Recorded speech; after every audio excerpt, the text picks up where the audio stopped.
Welcome, I'm Darren, and I'll be your guide today as I look at the 1995-96 Finest basketball set.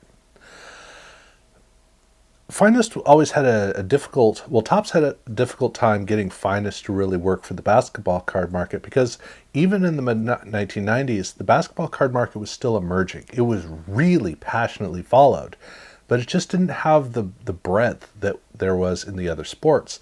And that was tough for Finest because Finest was all about being the card. The idea was you spent a fortune, bought one pack, and those 2, 3, 4, 5, however many cards they bothered to put in the packs, every one of those cards was worth the price of the pack, which would last for a couple of packs until you're starting to go, look, I need to get something out of this because I'm spending a fortune. And in the basketball card market, that was a tough ask because where over in baseball, the market was so strong, you could really hold up with that. They didn't even bother with the 1993 set in football because it was too crowded. Hockey could, when they finally started getting to do cards in hockey could kind of hold up, but with basketball, I mean, that's just a big ask because you only had a certain number of people who were really driven to spend big money on basketball. Because the market was still coming up, you didn't have the range to be able to sell all of those packs. So in 1994, they threw a bunch of inserts in, which was very much not a Finest type of a thing, but it worked for the basketball card market to keep it kind of propped up. And so in 1995, that was still very much the model. You had a basic card set, Series 1 and Series 2, and people were definitely going to collect those, but they definitely wanted to make sure that there were inserts in there as well to help continue to drive packs. And thankfully, we had some pretty fun insert cards to pursue here in the 95 set. But all of that said, we do need to get around to finally talking about the 95 cards. And, well, the design is probably the most basic of all of the Finest designs across the entire run. Simple blue border. Inside of that is a chalkboard, very colorful chalkboard with chalkboard marks in it, and a cutout shot of the player in front of it, and that's it. Nothing overly dynamic, nothing flashy, just very straightforward, strong colors, yes, but other than that, nothing else about this card is really over the top. But I do have to say that the Finest refractor parallel of this definitely helps make the whole card come to life. So that's a good assistance to make sure that these cards did read well. And they don't have the word refractor on the card, up at the card number. Instead, they have a black dot on the opposite corner of the card. They have a black dot with an R in it. So that's the way that they distinguish the refractor parallels in the set. But this is for the veteran cards. And the card set was built in two series where they had basically the same number of veterans in Series 1 as in Series 2, with a whole bunch of rookies stuffed in the middle.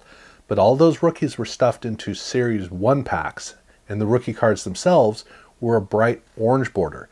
And then inside of that border is a very colorful basketball theme for the cards that make these cards really actually kind of pretty cool, not great looking rookies, but very strong and energetic rookies, which makes these cards stand out very, very much.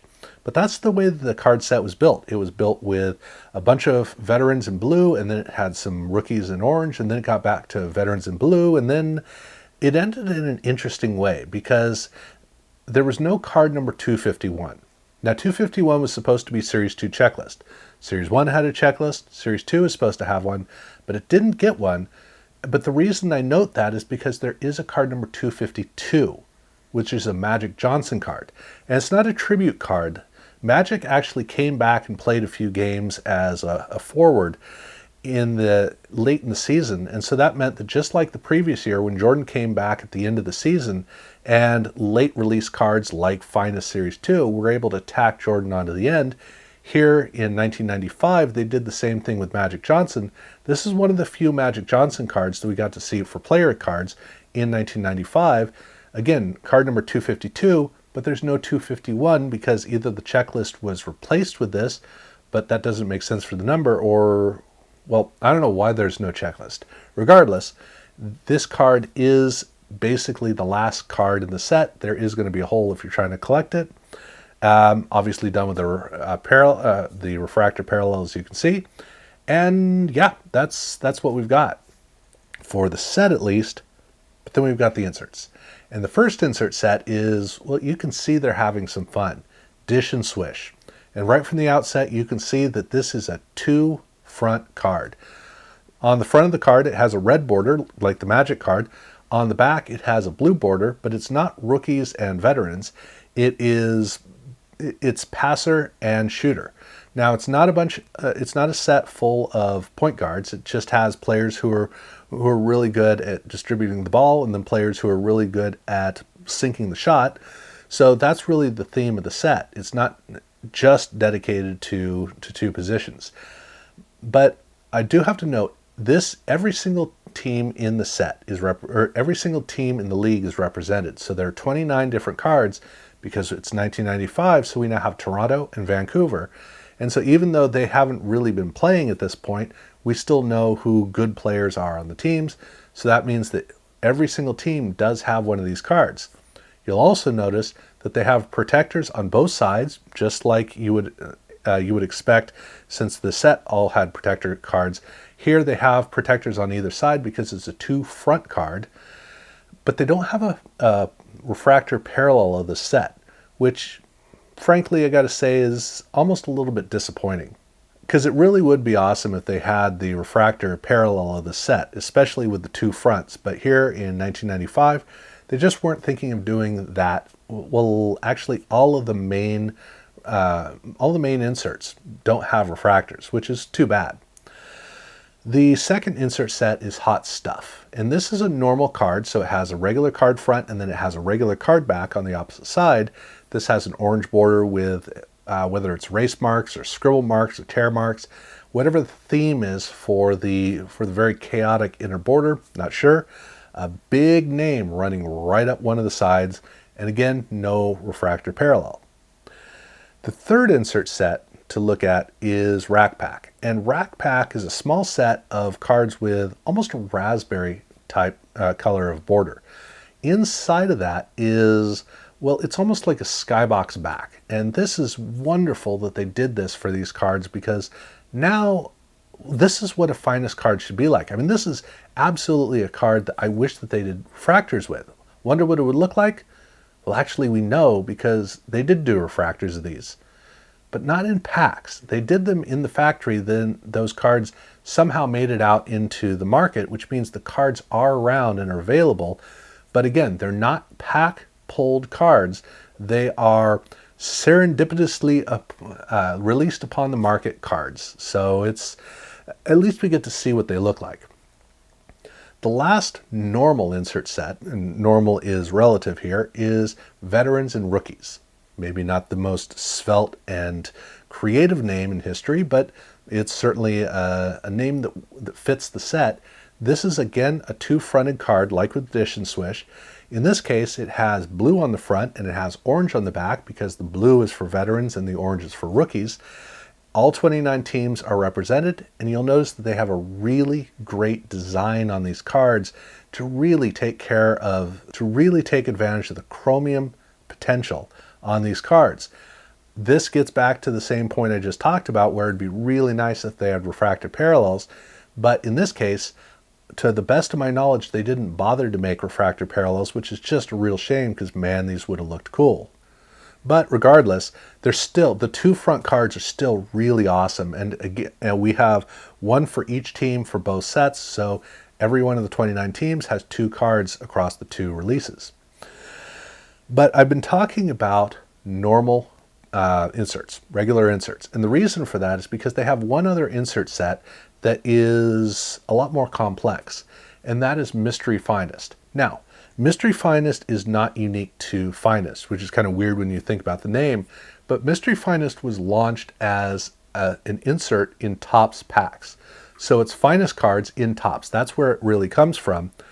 And they used the same concept here in Finest, but they adjusted it a little bit, because the way that the card works is it's all about the mystery. And you'll notice that with this card, with the orange border, the one thing that the border is missing, or that the card is missing, is a protector. The protector's not here for a very specific reason, which I'll get to in a second. But talking about the design of the card, it has an orange border, and then it has a wonderful, wonderful basketball print design inside of the card. Just absolutely gorgeous. And so when you get the card, you don't get to see it because the protector itself is actually a non-see-through black surface. So when you get it, it's a nondescript surface. You know the back, so you know who the player is, but you don't know what version of this card it's going to be, because it could very well be that orange border. But when I look at the orange border, I go, man, I wonder what the basketball print would be like if it ran off the sides. Well, you're in luck, because you could also peel it off and get a borderless card. So now it really carries through. The chromium is just so strong and distinct and clear. That's what's great about this card. But, well, it almost makes you wonder, what would it be like as a refractor? Well, you're in luck, because if you're really lucky and you peel it off, you might actually run into the refractor, and now you know just how powerful this can be. Although I have to note, I don't think that the refractor improves it. I think both of those are really awesome, but regardless, every single one of these cards comes where it could be any one of these three versions. And a note about the refractor version, they don't have refractor written on the back, because that would defeat the purpose. The whole point of the card is you're not supposed to know which of the three versions the card is. But there's a bit of a problem, because that orange border actually can be detected on the side of the card. In fact, you might even be able to detect if it's a refractor. This is enough of a problem that there are people who sell these cards on eBay unpeeled that are actually unpeeled, and you're thinking, great, it could be anything. I don't know what it is, and that's true, you don't know, but they already do. So if they're selling it unpeeled, they already know that it's the base level orange card. It's not the borderless or the borderless refractor. Topps needed to fix this. So for the Series 2 cards, they did adjust it. You'll notice that this card looks nothing like the first series. In fact, even the backs look different. The key to the card is that it has a silver border, and then inset within that is orange or copper, and then it's almost like a puzzle piece-esque design around for the background behind the player. And so that means that when you get the card, you have a silver border. So you don't know if it's going to be this copper, or the next parallel is, well, it's actually silver, which is what the border is. So they just didn't bother to add a color for that inner border area. They just let the silver run all the way through. And so it could be either one of these, or, well, quite frankly, it could also be the gold parallel, which does the same thing that copper does. It's just some gold on the inside around the theme of the background. And so that means that this is a card that you cannot tell from the edge which of the three versions that it is. And so Topps was able to succeed in making a mystery parallel that was actually a mystery. You literally had to peel off in order to find out which of the three cards it is. Now, these players are all different from the Series 1 cards, so are they all? I think they are. You know, that might not be the case. I'm pretty sure they're all different, but at any rate, this is not a case where they repeated all the players from Series 1 to Series 2. I can tell you that much. But other than that, that is basically what they did for 1995. Now, this model was good enough, but things were changing. And Finest was going to need to make another step in order to be at the head of the table, because they'd already been replacing Finest with Bowman's Best. Over in football, Crown Royale had already done an entire card set where all the cards were die cut. I mean, things were moving quickly, and Topps was going to need to reinvent Finest, and they were actually doing it at the very same time these cards were coming out. Once these cards were on the shelf, very quickly there were hockey cards that were already introducing us to the next chapter in Finest, which we wouldn't get in basketball until the following year. But by the time we got that, literally everything about Finest had changed, except of course for refractors. Well, actually that's not true. Even refractors were going to have been changed by the time that the 1996 set came out. I'm not going to get into that right now. I just wanted to sit down and look at the 1995 set, just focus on this. 1996 is going to be, it's its own very interesting story. So we'll be looking at that in a separate video. Now, if you haven't seen the videos I've done leading up to this, 93 and 94, I've already got that covered, so you can definitely check that out. I've done football I've gone through 1997 at this point, so you can check those out, those videos out if you care to. If you haven't subscribed yet, please do so. Thank you very much for watching.